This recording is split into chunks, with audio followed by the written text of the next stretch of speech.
بوسلاماتي ديجن سوسيولوج تعرفش تزدغ دي كوكلبرغ فالشحورنتات الانتخابات 14 أكتوبر باش تسيو دوري مغربيين غا المجلس البلدي تكتص نتزما دي العمل الجمعوي باش تحسن الوضعية نتمغارين دي حنجان تقررت في ليستان بديل الإنساني حماية تزما يتحلم خنباري زيت حناني مغربيين دي فندينتا. الوالدين ديالي هاجروا في الستينات en بلجيك. ماما من الريف والوالد من فاس وحنايا الوليدات كاملين خلقنا هنايا في بروكسل. Et nos parents nous ont vraiment aidés pour que nous fassions des études.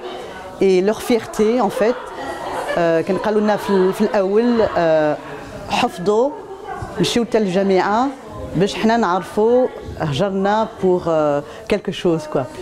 Et donc ils étaient vraiment fiers de nous, ils ont vraiment poussé à ce qu'on fasse des études et qu'on fasse surtout qu'on réussisse notre vie professionnelle en Belgique. Et puis de par mon diplôme, donc moi j'ai fait un diplôme d'assistante sociale, je suis assistante sociale de formation et j'ai aussi un diplôme de sociologue de l'Université catholique de Louvain-la-Neuve.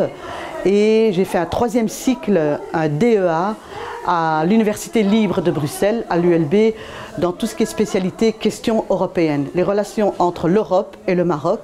Je pense que c'est vraiment important de pouvoir faire une analyse fine pour savoir quels sont les projets économiques, quels sont les projets sociaux qu'on peut développer entre le Maroc et l'Europe. Et puis donc là, j'ai été conseillère de ministre au niveau de l'égalité des chances, de l'enseignement et de la petite enfance. Et j'ai terminé par être directrice d'un centre de formation pour justement aider tout ce qui est l'insertion socio-professionnelle des personnes adultes au niveau des demandeurs d'emploi. Je fais partie d'un mouvement qui s'appelle Alternative Humaniste. C'est un mouvement citoyen dont fait partie aussi Myriam Bousselmati à la position numéro 5. Myriam Bousselmati, c'est une femme extraordinaire qui a toujours le sourire aux lèvres, qui est toujours prête à écouter autrui ou à donner un bon petit conseil. Elle a notamment aidé au niveau de la jeunesse, au niveau de la petite enfance, au niveau de l'enseignement et au niveau de la lutte contre les discriminations et contre le racisme. C'est une femme qui est toujours prête à aider son prochain et qui a une volonté toujours d'innover et d'aller vers l'avant. Elle est pleine d'énergie et je suis vraiment fier de pouvoir faire partie de ses amis. Alors mon programme c'est plutôt sur la jeunesse car il faut savoir qu'à Koekelberg il y a plus de 5000 jeunes à Koekelberg qui ont moins de 18 ans.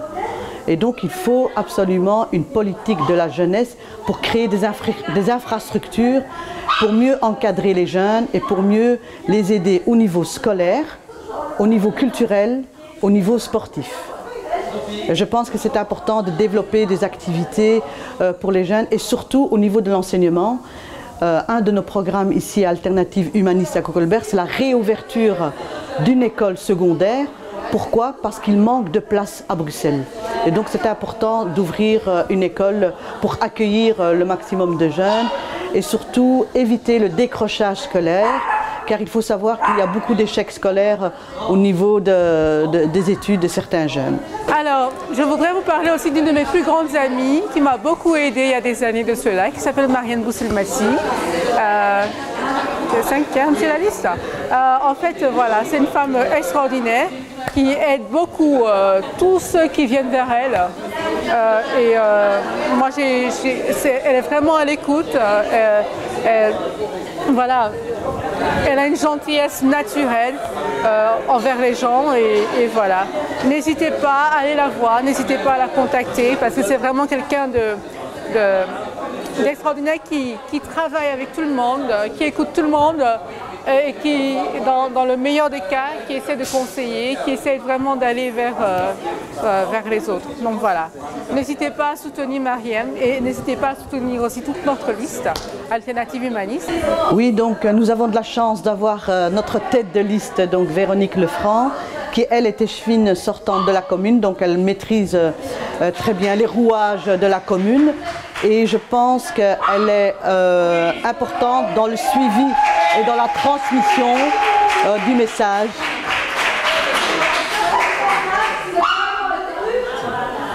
Donc ce qui est important comme outil, c'est vraiment discuter avec les gens, avec les habitants et surtout écouter leurs doléances, écouter leurs besoins au niveau de leur rue, au niveau de leur quartier et au niveau de la commune. Et nous, on est là pour répondre à ces besoins en faisant un programme d'aide pour les habitants.